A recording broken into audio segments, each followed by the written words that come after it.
बिस्मिल्लाहिर्रहमानिर्रहीम। अस्सलाम वालेकुम नाज़रीन, मैं हूं डॉक्टर आमिर मुस्तफ़ा और आप देख रहे हैं मेरा यूट्यूब चैनल और फेसबुक पेज। नाज़रीन, आज की वीडियो के अंदर हम बात करेंगे माइग्रेन हेडेक के ऊपर। आज का हमारा टॉपिक है। और वीडियो शुरू करने से पहले एक इल्तिमास है आप लोगों से कि जब आप लोग वीडियो देख रहे होते हैं तो चैनल को लाजमी सब्सक्राइब कर दिया करें ताकि हर न्यू आने वाली वीडियो आप लोगों तक वक्त के ऊपर पहुँच सके। और उसके बाद जब आप वीडियो देखते हैं तो वीडियो को शुरू से लेकर एंड तक लाजमी पूरी वीडियो देखा करें, क्योंकि जब आप लोग बीच में वीडियो को स्किप कर देते हैं, शुरू से ये स्टार्ट में थोड़ी बहुत देख ली तो आप लोगों को कोई फ़ायदा नहीं होता। जो चीज़ें हैं जो पूरी समझ नहीं आती, जो पूरा नॉलेज आप गेन नहीं कर सकते। तो कोशिश किया करें पूरी वीडियो देखा करें ताकि जो भी प्रोडक्ट है, जो भी डिजीज़ है डिस्कस की जा रही है, जो भी टॉपिक है, तो वो पूरा जो उसको आप अंडरस्टैंड करें और पूरा नॉलेज जो है वो गेन कर सकें। तो नाज़रीन, हम आते हैं अपने टॉपिक की तरफ। हम बात करते हैं आज माइग्रेन हेडेक के ऊपर। माइग्रेन हेडेक नाज़रीन, ये मर्दों की निस्बत जो औरतों के अंदर ज़्यादा होता है, 3 गुना आप लोग देखते होंगे कि औरतें इसका ज़्यादा शिकार हैं। और अगर मैं आम ज़बान में बताऊं तो माइग्रेन हेडेक क्या है, यानी आधे सर का दर्द। और ये आम हेडेक से कैसे डिफरेंट है। देखें, जो आम हेडेक होता है, आम जो सर का दर्द है, वो ज़्यादातर मोस्टली आपके पूरे सर में होगा, या फ्रंट से होगा, या बैक से होगा, हेड में, या पूरे सर में फैला हुआ होगा। लेकिन जो माइग्रेन हेडेक है, इसकी ये एक खसूसियत है कि ये यूनिलैटरल है, यानी सर की एक साइड से होगा। ज़्यादातर ये जो कान पट्टियाँ इस साइड में महसूस होता है, या आँखों के यहाँ दबाव पड़ता है, तो लेकिन एक साइड से होगा, इस साइड से होगा या इस साइड से होगा, दोनों साइड से नहीं होता। ये माइग्रेन हेडेक की खसूसियत है। उसके अलावा दूसरा, आप लोग कैसे पता चलेगा कि आप लोग माइग्रेन हेडेक का शिकार हैं। नाज़रीन, जब ये आपका दर्द शुरू होता है सर का एक साइड से, तो साथ साथ आपको ऐसे लगता है कि आपको अभी उल्टी आ जाएगी, लेकिन यानी नोज़िया, लेकिन उल्टी आती नहीं है। तो आपको कोई चीज़ खाने का दिल नहीं करता, आप लोगों को कोई चीज़ खाई भी नहीं होती, फिर भी लगता है कोई चीज़ बाहर आ जाएगी। उसके अलावा आप लोगों को जो शोर है वो बड़ा डिस्टर्ब करता है। हत्ता कि आपके साथ कोई बंदा बैठा हो और बोल रहा हो तो आपको दिल करता है कि उसको उठ के मैं कोई 2-4 लगा दूं और ये चुप कर जाए। तो आपको खुद भी बोलने का दिल नहीं करता, और साथ वाला जो बोल रहा है वो भी इरिटेशन होती है, इरिटेट आप होते हैं उसकी आवाज़ से। उसके अलावा आपको जो लाइट है उसे में जो दर्द है उसमें शिद्दत आती है, आपको लगता है कि लाइट भी बंद हो जाए और अंधेरा हो जाए बिल्कुल। उसके बाद किसी चीज़ की फ्रेगरेंस स्मेल, उससे भी ये जो दर्द है वो ज़्यादा होता है। तो ये वो चीज़ें हैं जो कि अगर आपको ऐसा महसूस होता है तो इसका मतलब आप माइग्रेन हेडेक का शिकार हैं। तो माइग्रेन हेडेक एक कम्प्लेक्स न्यूरोलॉजिकल डिसऑर्डर है जो कि काज करता है severe to moderate to severe headache. और इसकी अगर हम बात करें ट्रिगर्स की कि ये होता क्यों है, देखें नाज़रीन, जो कुछ ट्रिगर्स हैं, सबसे पहले मैं ये बताता चलूँ आप लोगों को कि इसकी जो मेडिसिन इस्तेमाल करने से बेहतर ये है कि आप लोगों ने इसके जो ट्रिगर्स हैं उनसे कैसे बचना है। अगर आपने उनसे बचना सीख लिया और बच गए तो आप लोग माइग्रेन हेडेक से जान छुड़वा सकते हैं। तो मैं आप लोगों को अब ट्रिगर्स की बात करता हूँ। जो सबसे बड़ा ट्रिगर है इसका हार्मोनल चेंजेस, वो कौन से फीमेल के अंदर ज़्यादातर जब इनके पीरियड चल रहे होते हैं तो उस दौरान इनको हेडेक ज़्यादा होता है। ये एक ट्रिगर है। देखिए, ये तो नेचुरल है, इसको प्रिवेंट आप नहीं कर सकते। तो लड़कियों के अंदर इसी वजह से जो परसेंटेज है लड़कियों के अंदर माइग्रेन हेडेक की, वो मर्दों की निस्बत ज़्यादा है। सबसे पहले हार्मोनल चेंजेस की वजह से आप लोगों को माइग्रेन हेडेक का शिकार होते हैं। उसके बाद ये जेनेटिकली भी है। देखें, ये ज़्यादातर फैमिलीज़ के अंदर रन भी करता है। अगर आप लोगों की फैमिली में आपके वालिद या वालदा अगर उनको माइग्रेन हेडेक है तो चांसेस हैं कि उनके आगे जो बच्चे होंगे उनके अंदर भी ये बीमारी चले। तो जेनेटिकली डिजीज़ भी है। उसके बाद इसके इन्वायरमेंटल चेंजेस और दूसरी रीज़न भी हो सकती हैं। अगर जेनेटिकली है तो इससे फिर जान छुड़ाना बहुत मुश्किल होता है, और इस ट्रिगर से तो आप बच ही सकते हैं। उसके साथ साथ आप लोगों को इसकी ट्रीटमेंट भी करवानी पड़ती है। और तीसरे नंबर पे आप लोगों का जो ट्रिगर है वो है लाइट। आप लोगों ने धूप से भी बचना है। अगर जितना आप धूप से बचेंगे तो अगर आप लोग अब देखें कि कौन सा ट्रिगर है जिस वजह से आप लोगों को माइग्रेन हेडेक होता है। अगर तो धूप की वजह से होता है तो आप लोगों ने कोशिश करनी है, जैसे गर्मियाँ होती हैं, तेज़ धूप होती है, उसमें आप लोग कोई चीज़ सर के ऊपर कैप लेके निकलें और गैर ज़रूरी ना निकलें। और उसके बाद कुछ लोगों के अंदर क्या होता है, जो स्ट्रेस है वो भी बड़ी रीज़न है। ज़्यादातर जो रीज़न है वो स्ट्रेस ही है, वो परेशानी है। जब आप लोग किसी वर्क प्लेस पे हैं, काम के प्रेशर की वजह से या घर के कोई मसाइल में फंसे हुए हैं, आप ज़्यादा सोचते हैं, परेशानी का शिकार होते हैं, स्ट्रेस में आते हैं, तो आप लोगों को माइग्रेन हेडेक जो है वो शुरू हो जाता है। उसके अलावा अगर आप लोगों को फील हो रहा हो कि आप लोगों को दर्द शुरू हो रहा है और आप काम कर रहे हैं, कहीं बैठे हैं, तो कोशिश करें आप लोग रेस्ट करें और क्या करें, आपको जो लाइट है वो बंद कर दें अपने रूम की, और पुरसुकून माहौल हो, शोर ना हो बिल्कुल, तो आप लोग सो जाएं।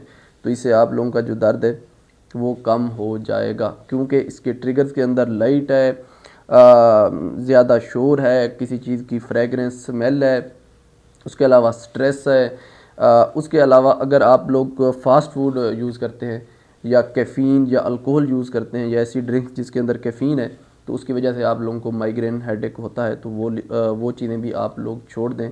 स्मोकिंग की वजह से भी होता है, स्मोकिंग भी इसका ट्रिगर है। ये वो सारी चीज़ें हैं, और जो प्रोसेस्ड फूड हैं वो भी आप लोग इस्तेमाल बंद कर दें अगर आप लोग माइग्रेन हेडेक का शिकार हैं। तो नाज़रीन, ये जो चीज़ें मैंने आप लोगों को गिनवाई हैं, ये वो ट्रिगर्स हैं जिसकी वजह से आप लोग माइग्रेन हेडेक का शिकार होते हैं। तो बेहतर ये है कि अगर आप लोग इसका शिकार हैं, आधे सर का दर्द आप लोगों को होता है, तो कोशिश करें इन चीज़ों से बचें। अगर आप अपनी जो हैबिट्स है उनको याद रखना, कोशिश किया करें, कोई भी प्रॉब्लम हो, कोई भी डिजीज़ हो, तो उसको आप अपनी हैबिट्स को चेंज करके, अपनी डाइट को चेंज करके, अपनी लाइफस्टाइल को चेंज करके उसको कंट्रोल करने की कोशिश करें। मेडिसिन की तरफ कम से कम जाएं, आखिरी नौबत है तब जाएं। देखिए मेडिसिन, लोग ना अक्सर वीडियो के अंदर कमेंट आए होते हैं कि साइड इफ़ेक्ट्स नहीं बता रहे, साइड इफ़ेक्ट नहीं बता रहे। देखिए कोई भी ऐसी मेडिसिन दुनिया के अंदर नहीं है, कोई मुझे दिखा दें कि जिसका साइड इफ़ेक्ट ना हो। हाँ ये ज़रूर है, किसी के ज़्यादा होते हैं, किसी के माइनर होते हैं, किसी के मेजर होते हैं, लेकिन ज़रूर होते हैं। लेकिन जब वो मार्केट के अंदर आती है, देखा ये जाता है कि जब उसका फ़ायदा है उसके नुकसान से कहीं ज़्यादा होता है, तो फिर वो जो नुकसान है, जो साइड इफ़ेक्ट है, उसको इग्नोर किया जाता है। तो लिहाजा साइड इफ़ेक्ट हर मेडिसिन के होते हैं। तो कोशिश क्या करें कि अपनी जो आदत हैं उनको चेंज करें, अपनी खुराक को चेंज करें, अपनी डिज़ीज़ के मुताबिक उसको कंट्रोल करने की कोशिश करें। मेडिसिन कोई फ़ायदेमंद चीज़ नहीं है, कम से कम हाँ जब ज़रूरी है मेडिसिन इस्तेमाल करना, फिर ज़रूर उसका इस्तेमाल करें।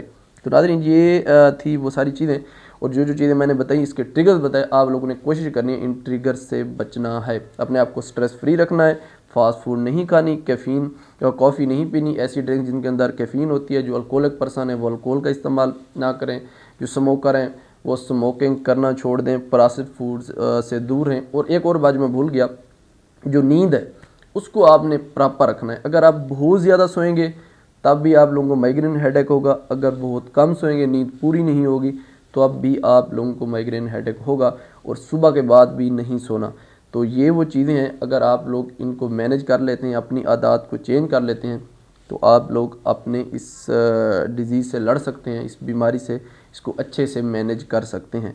उसके अलावा एंड में आप लोगों को वो बता देता हूँ, जो मेडिसिन जो है इस्तेमाल की जाती हैं माइग्रेन हेडेक को ट्रीट करने के लिए, उनके बारे में बता देता हूँ। सबसे ज़्यादा जो रिकमेंड की जाती है वो है विटामिन बी कम्प्लेक्स। वो क्यों दिया जाता है? क्योंकि विटामिन बी कम्प्लेक्स देखें जो फ्रीक्वेंसी है हेडेक की, माइग्रेन हेडेक की, उसको कम करते हैं। यानी आप लोगों को हर तीसरे दिन जो हेडेक हो रहा है, अगर आप ये इस्तेमाल करेंगे तो हो सकता है कि 15-20 दिन का वक्फा आ जाए उसके बाद, तो जो फ्रीक्वेंसी है उसको ये कम कर देगा।